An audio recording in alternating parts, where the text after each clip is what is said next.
Have you ever looked around your life and felt like everything was spinning out of control? You wake up tired, your schedule's scattered, your goals are blurry, and you're just trying to survive another day. You keep telling yourself you'll get organized one day. But that day never seems to come. The bills pile up, opportunities slip away, and your peace of mind slowly fades. You want change, but something inside you keeps waiting for the right moment. The moment that never arrived. I've been there. I felt that weight, that quiet frustration of knowing I'm capable of more, but feeling trapped in disorganization. But one day I realized something that shook me to my core. My life wasn't falling apart, it was simply unorganized. And that's when everything began to change. The chaos isn't always an attack from the enemy. Sometimes it's just the result of neglect. Sometimes it's what happens when we let life lead us instead of leading our lives.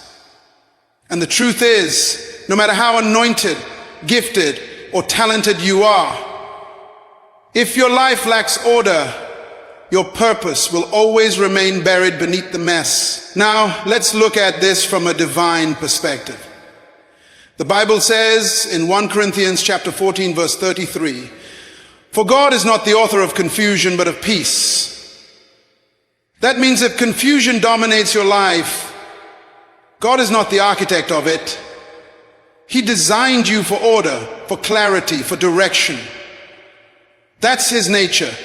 And because you're made in His image, order is meant to be your lifestyle. But here's the challenge. Order doesn't happen by wishful thinking. It doesn't show up when you feel inspired.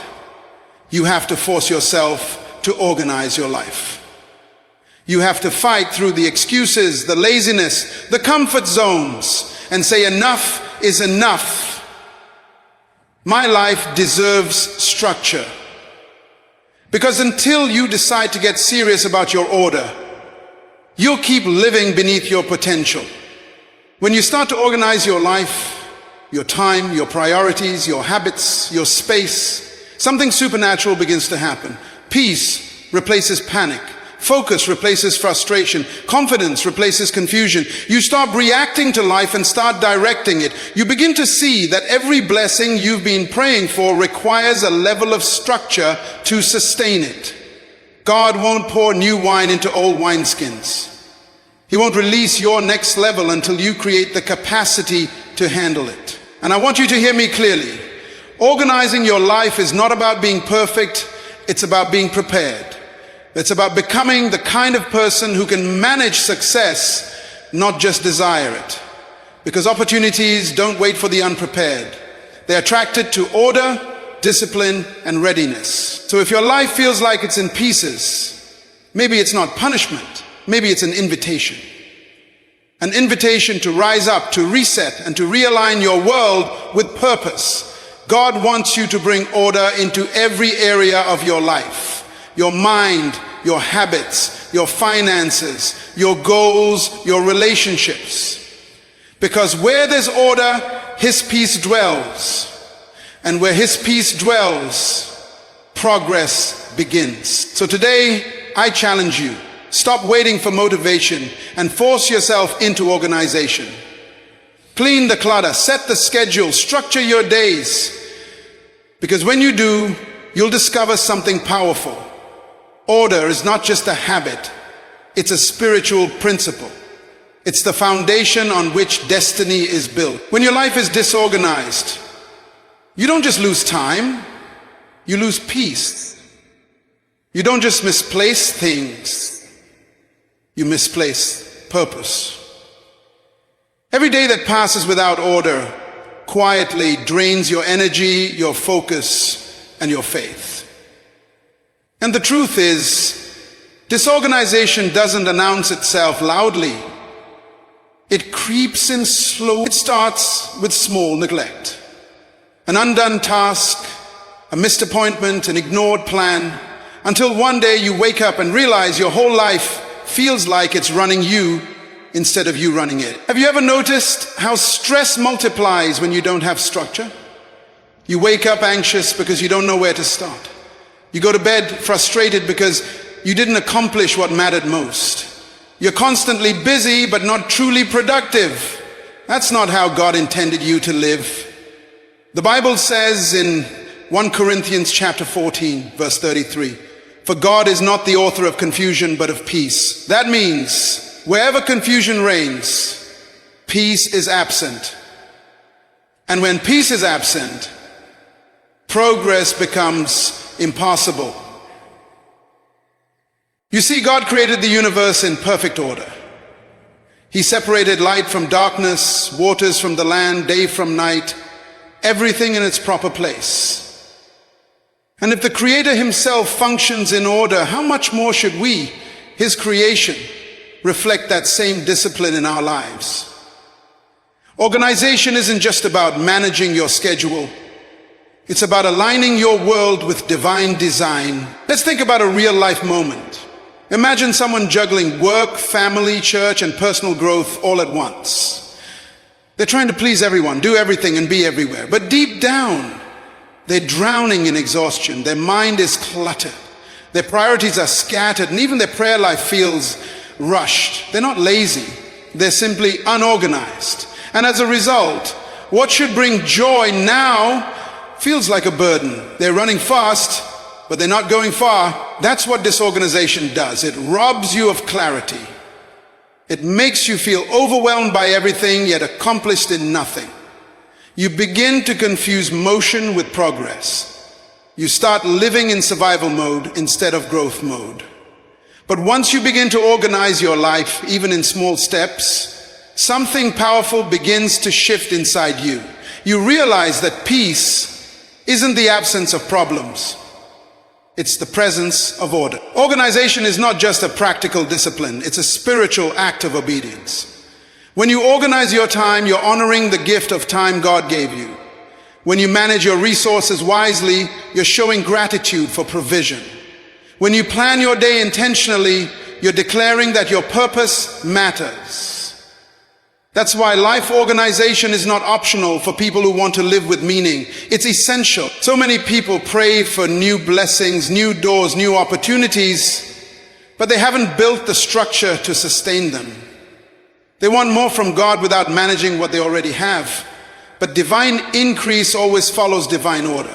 Before God multiplies, he organizes. Before he promotes, he prepares. And sometimes what you're calling a delay is really God waiting for you to get organized enough to handle what you're asking for.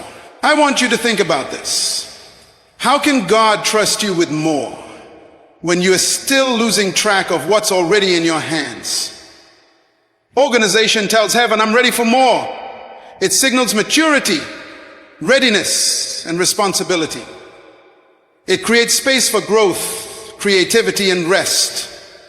And when your life is in order, your mind becomes calm, your faith becomes clearer, and your spirit becomes stronger. So if you truly want to experience peace, progress, and power, start by organizing your life. Clear your physical space, structure your spiritual disciplines, plan your daily habits, and align your priorities with purpose. Because order is not just about tidying up your environment, it's about transforming your mind.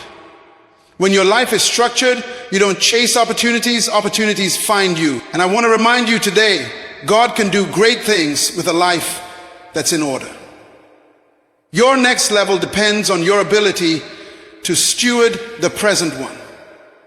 Discipline today creates destiny tomorrow. So force yourself to organize your life, not because it's easy, but because your future depends on it. Every organized life begins with one thing: self-discipline. You cannot organize your world if you cannot first organize yourself. Self-discipline is the silent architect behind every great life. It's the ability to do what needs to be done, even when you don't feel like doing it. It's waking up when the alarm rings, not because you're motivated, but because you're committed. It's choosing structure over chaos, focus over feelings, and consistency over convenience. So many people pray for God to change their lives, but they ignore the truth that God works through discipline. You can't pray your way into a life that you're not willing to structure. You can't desire excellence and still live in disorder. Self-discipline is not punishment, it's preparation. It's the training ground where character is built and success is sustained. And let's be honest, discipline doesn't always feel good. It stretches you, it challenges you, and it often feels uncomfortable. But growth always hides behind discomfort. Every time you choose discipline over distraction, you're building strength.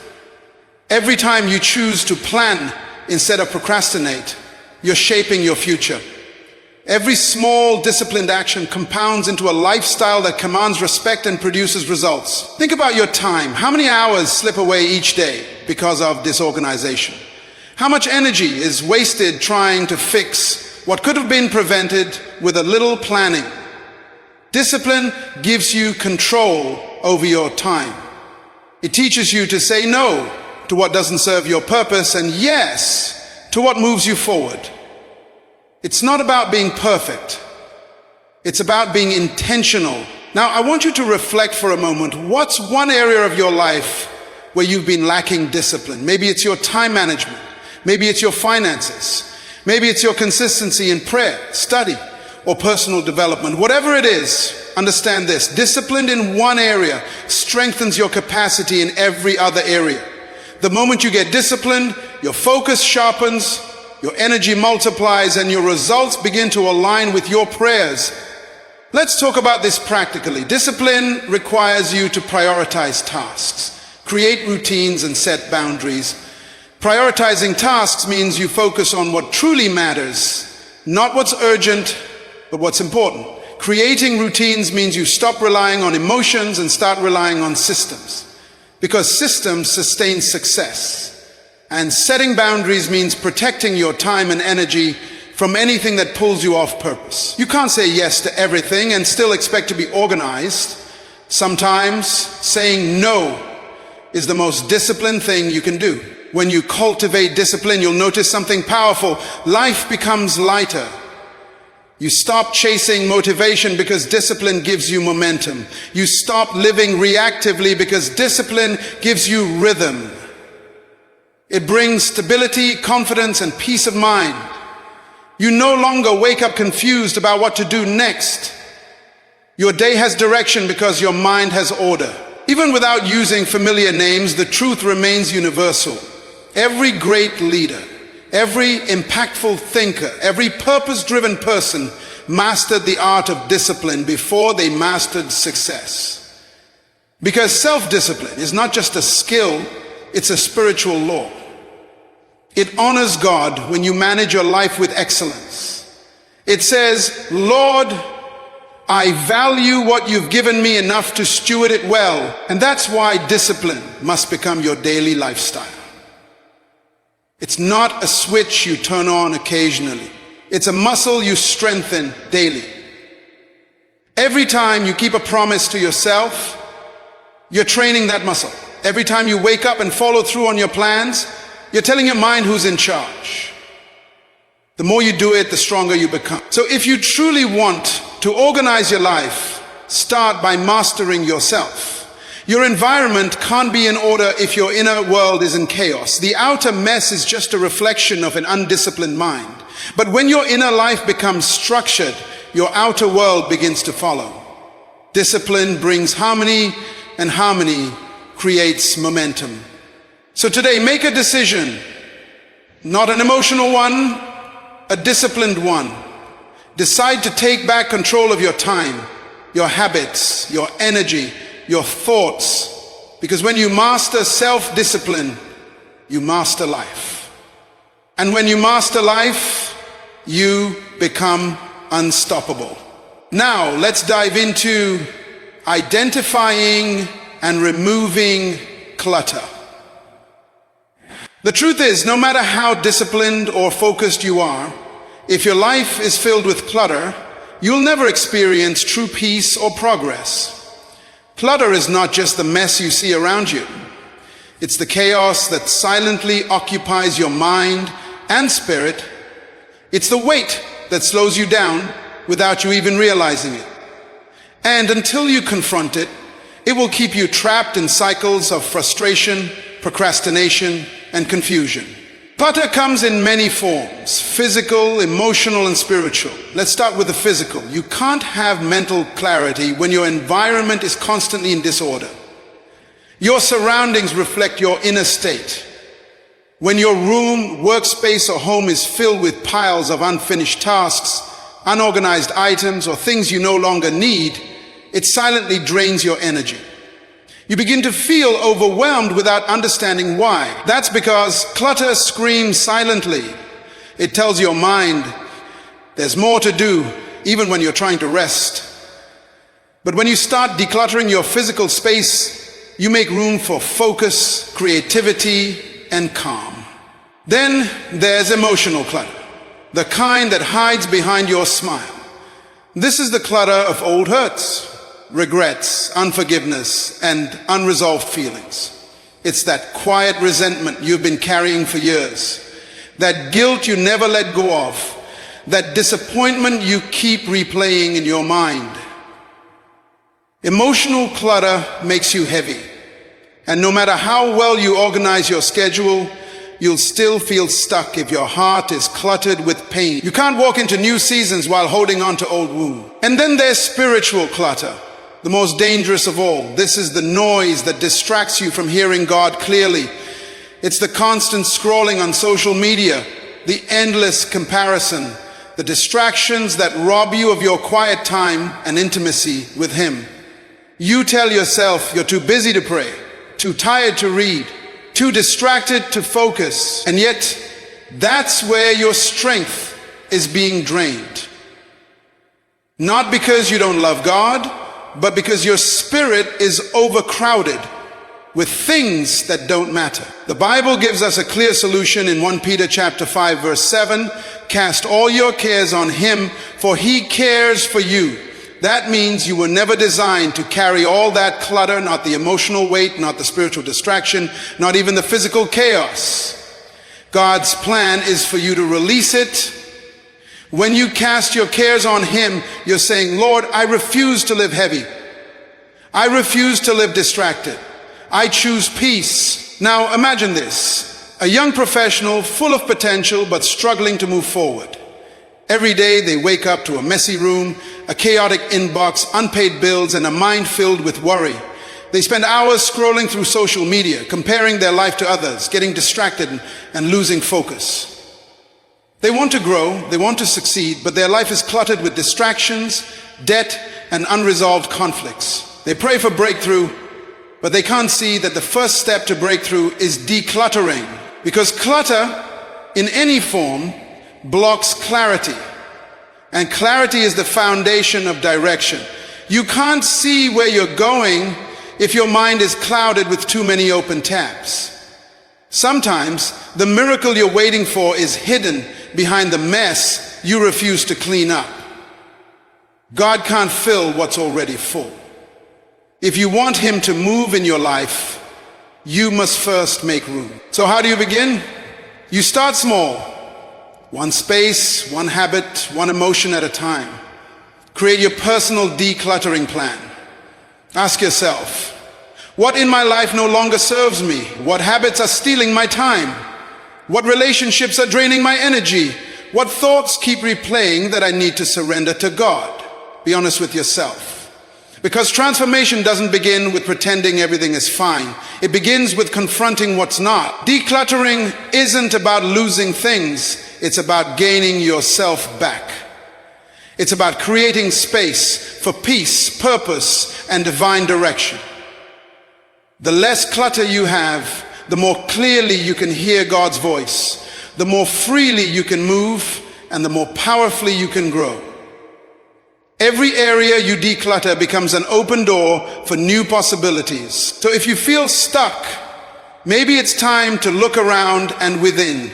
It's time to clean up the physical mess, release the emotional weight, and silence the spiritual noise. Because the truth is, peace doesn't come from having more, it comes from needing less. Moving forward, let's dive into goal setting and prioritization. Our main topic will be goal setting and prior. You see, it's not enough to be organized. You must know what you're organizing your life toward. Order without direction leads to frustration. Many people are busy but not productive, active but not effective, moving but not progressing. They wake up every day running, but they don't know where they're running to. And that's one of the greatest tragedies of modern life. People confuse movement with progress. Have you ever met someone who works tirelessly, gives their all, but still feels unfulfilled? It's not because they lack effort. It's because they lack clarity. Hard work means nothing when it's not aligned with purpose. Organization gives you structure, but goals give you direction. Without goals, you'll end up chasing everything and accomplishing nothing. That's why goal setting is not just a productivity habit, it's a spiritual discipline. The Bible gives us this timeless principle in Habakkuk chapter 2, verses 2 to 3. Write the vision and make it plain, that he may run who reads it. For the vision is yet for an appointed time. Though it tarry, wait for it will surely come. That scripture reveals a divine formula. Clarity precedes movement. You must write the vision before you can run with it. Too many people are trying to run without first writing. They want results without direction, success without structure, and purpose without planning. Let's make this practical. There's a major difference between what's urgent and what's important. Urgent things scream for your attention, but important things build your destiny. Checking your messages may be urgent, but developing your purpose is important. Attending every meeting may seem urgent, but nurturing your relationship with God is important. Most people live their lives reacting to the urgent while neglecting the important. And that's why they stay busy, but broke. Tired, but unfulfilled. Active, but empty. Imagine two individuals. The first wakes up every morning, jumps straight into work, answers every notification, says yes to every request, and at the end of the day feels drained, but unproductive. They're working hard, but their energy is scattered. The second person wakes up intentionally. They pray, they plan, they prioritize. They know what matters most. Their schedule reflects their purpose. They don't just move through the day, they lead their day. Now tell me, which one are you becoming? Because here's the truth. When you fail to prioritize, life will prioritize itself for you. And it will always choose what's urgent over what's important. You must decide what deserves your energy, your time, and your attention. God's purpose for your life cannot thrive in confusion. It requires clarity, commitment, and intentionality.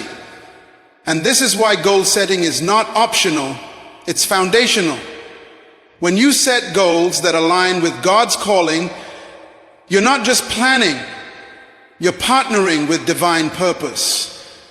Your goals become a roadmap for your destiny. They keep you focused when distractions try to pull you off course. They remind you of who you are and what you're becoming. So right now, I want you to pause and reflect. If someone asked you, what are your top 3 priorities in life? Could you answer clearly? Because if you can't name them, you can't manage them. The power of focus begins with clarity. So I challenge you, write down 3 key life priorities that align with your purpose and with God's will for you. It could be deepening your relationship with Him, developing your gifts, or improving your relationship. Whatever they are, make them clear, measurable, and rooted in your divine calling. When you know your priorities, decision-making becomes easier.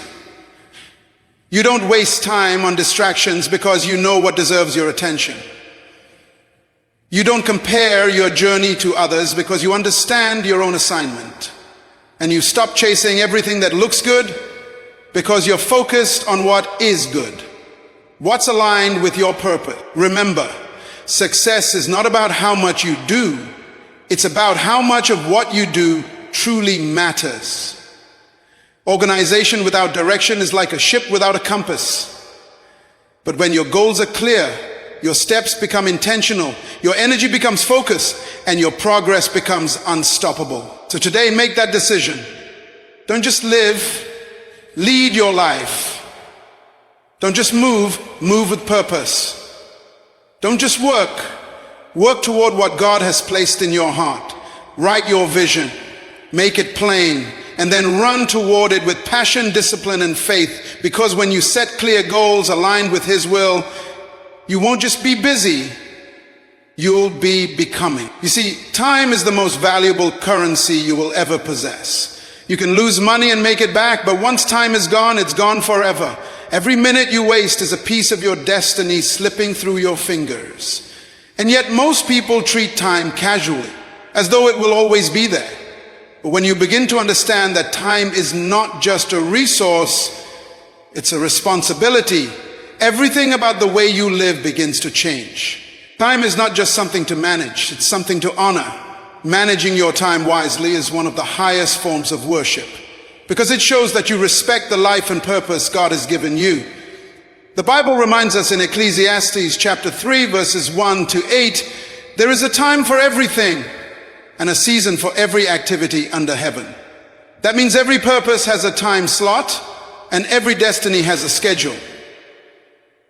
If you have served your time smartly, if you miss the timing, you can delay the manifestation. Think about that.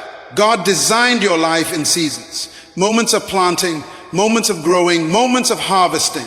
But if you're out of rhythm with time, you'll find yourself either doing the right thing at the wrong time or the wrong thing at the right time. Both are costly. That's why time management is not just about productivity, it's about spiritual alignment. It's about moving in sync with heaven's rhythm for your life. Now let's make this practical. Time management begins with intentionality. You can't just drift through the day hoping to be productive. You have to plan your day on purpose. Simple techniques like scheduling your tasks, using time blocking, and delegating responsibilities can transform your life. Scheduling helps you give every hour an assignment. Time blocking forces you to focus on one thing at a time without distraction. Time management forces you to focus on one thing at a time without distraction. And delegation teaches you to release control and trust others to help carry the load. Here's the truth. Some of you are exhausted, not because you have too much to do, but because you're trying to do everything yourself. You can't grow if you won't let go. Time management requires humility. The humility to say, I can't do it all, but I can do what matters most. Let me paint a picture for you. Imagine a busy parent, an entrepreneur, or a student, constantly running, constantly rushing, constantly overwhelmed. They're juggling work, family, church, and personal goals, yet every day ends with the same feeling. I didn't have enough time. But the problem isn't the amount of time. We all get the same 24 hours. The problem is the management of it, because unmanaged time always leads to unnecessary stress. When you learn to manage time well, you take back control of your life. You start your day with purpose instead of panic. You know when to work and when to rest. You know when to say yes and when to say no. And that's important, because every yes to something unimportant is a no to something that truly matters. Time management is really about decision management. It's about having the wisdom to know what deserves your attention and what doesn't. I want you to think deeply about this question. Where are you wasting your time daily? Is it endless scrolling on social media? Is it spending hours worrying about things you can't control? Is it overcommitting to activities that don't align with your calling? Every wasted moment adds up, and over time it can cost you opportunities, growth, and peace. So today, identify that one area, just one, and take control of it.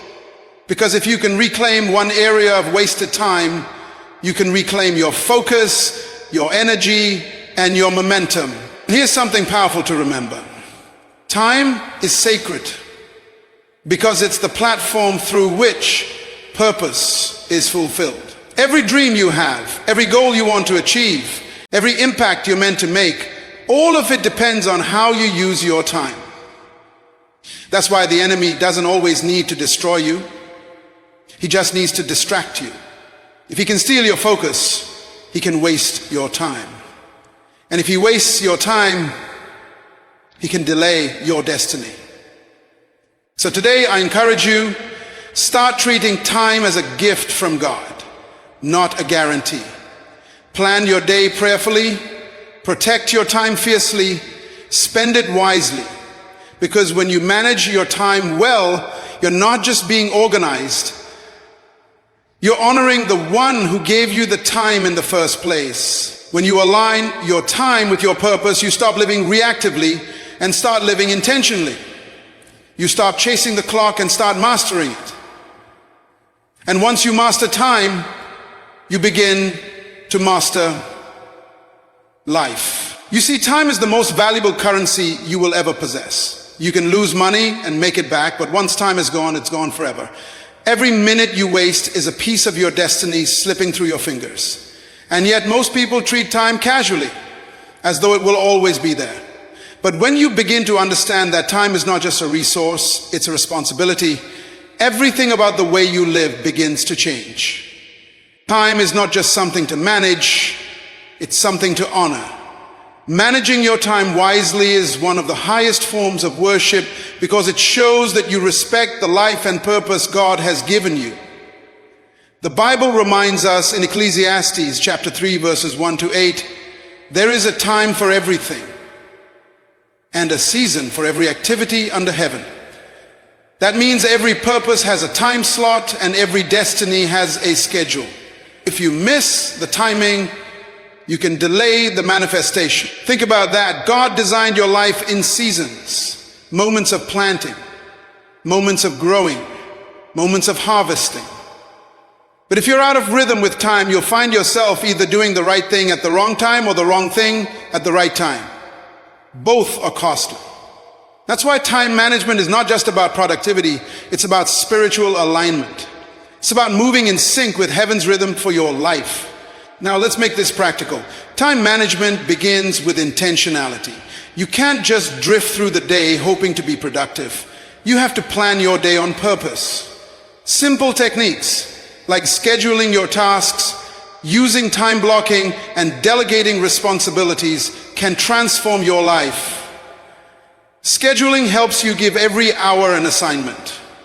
Time blocking forces you to focus on one thing at a time without distraction. And delegation teaches you to release control and trust others to help carry the load. Here's the truth. Some of you are exhausted not because you have too much to do, but because you're trying to do everything yourself. You can't grow if you won't let go. Time management requires humility. The humility to say, I can't do it all, but I can do what matters most. Let me paint a picture for you. Imagine a busy parent, an entrepreneur, or a student, constantly running, constantly rushing, constantly overwhelmed. They're juggling work, family, church, and personal goals, yet every day ends with the same feeling, I didn't have enough time. But the problem isn't the amount of time. We all get the same 24 hours. The problem is the management of it, because unmanaged time always leads to unnecessary stress. When you learn to manage time well, you take back control of your life. You start your day with purpose instead of panic. You know when to work and when to rest. You know when to say yes and when to say no. And that's important, because every yes to something unimportant is a no to something that truly matters. Time management is really about decision management. It's about having the wisdom to know what deserves your attention and what doesn't. I want you to think deeply about this question. Where are you wasting your time daily? Is it endless scrolling on social media? Is it spending hours worrying about things you can't control? Is it overcommitting to activities that don't align with your calling? Every wasted moment adds up. And over time, it can cost you opportunities, growth, and peace. So today, identify that one area, just one, and take control of it. Because if you can reclaim one area of wasted time, you can reclaim your focus, your energy, and your momentum. And here's something powerful to remember. Time is sacred because it's the platform through which purpose is fulfilled. Every dream you have, every goal you want to achieve, every impact you're meant to make, all of it depends on how you use your time.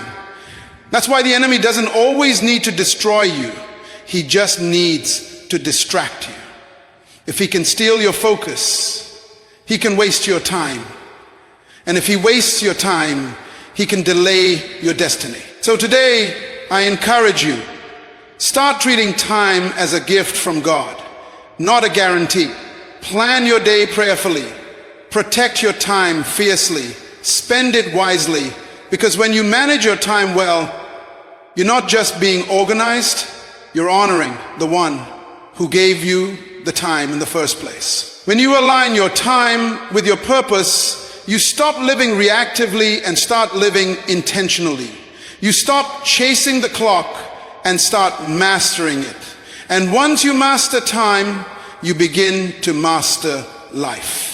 Now let's be real. It's easy to stay focused when everything is going right. It's easy to stay disciplined when life feels smooth, doors are opening and momentum is on your side. But the true test of discipline doesn't show up in your moments of comfort. It's revealed in your moments of challenge. Because consistency is not built in convenience, it's built in adversity. Every great person you admire didn't get there because life was easy. They got there because they learned how to keep going when things got hard. The path to purpose is not always paved with applause. Sometimes it's paved with resistance, silence, and self-doubt. And yet, those who win are those who refuse to stop. The truth is, you will face obstacles. Procrastination will whisper, you can do it tomorrow. Fear will scream, you're not ready. Distractions will tempt you with comfort. And negative influences will try to convince you that you're wasting your time. But here's what I want you to remember. You are not fighting alone. The same God who gave you the vision will give you the strength to see it through. The Bible says in Philippians chapter 4, verse 13, I can do all things through Christ who strengthens me. That's not just a verse for motivation, it's a declaration of empowerment. It means even when you feel weak, even when you want to quit, there's a supernatural strength within you that refuses to give up. Every time you get back up, every time you try again, every time you push through, that's Christ's strength in you manifesting. Let me share something with you. Consistency doesn't mean perfection. It means persistence. It means showing up even when you don't feel like it. It means praying even when you're tired. It means believing even when you can't see the results yet. You see, anyone can start, but only the disciplined can finish. Consistency turns ordinary people into extraordinary achievers. Think of someone who faced rejection after rejection. Maybe an entrepreneur who started with nothing, a teacher who poured into students with little recognition, or an artist who kept creating even when no one noticed. They didn't stop because of obstacles. They saw those obstacles as part of their training ground. Every failure shaped their resilience. Every setback deepened their strength. And eventually, their persistence opened the doors that talent alone could never open. You've got to understand that success is not about speed, it's about stamina. It's not how fast you start, it's how long you can endure. Life will test your consistency through disappointments, delays, and discouragements. But when you keep moving forward in faith, you become unstoppable. Because consistency over time, and here's something practical. To stay consistent, you need daily systems that anchor you. Start your day with prayer. That's how you align your spirit.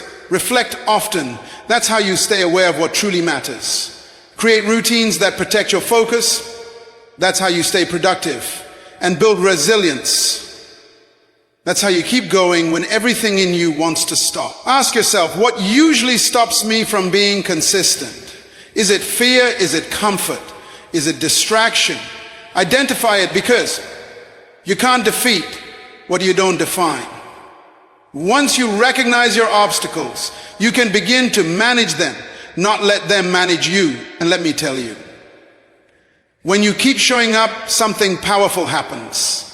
Heaven begins to recognize your consistency. Breakthroughs begin to respond to your persistence. Opportunities start to open for those who don't quit. Because God rewards faithfulness, not feeling. You may stumble, you may slow down, you may even fall. But if you refuse to stop, you win. Because every time you push through an obstacle, you're not just moving closer to your goal, you're becoming stronger, wiser, and more disciplined. You're becoming the kind of person who can sustain the blessing when it finally arrives.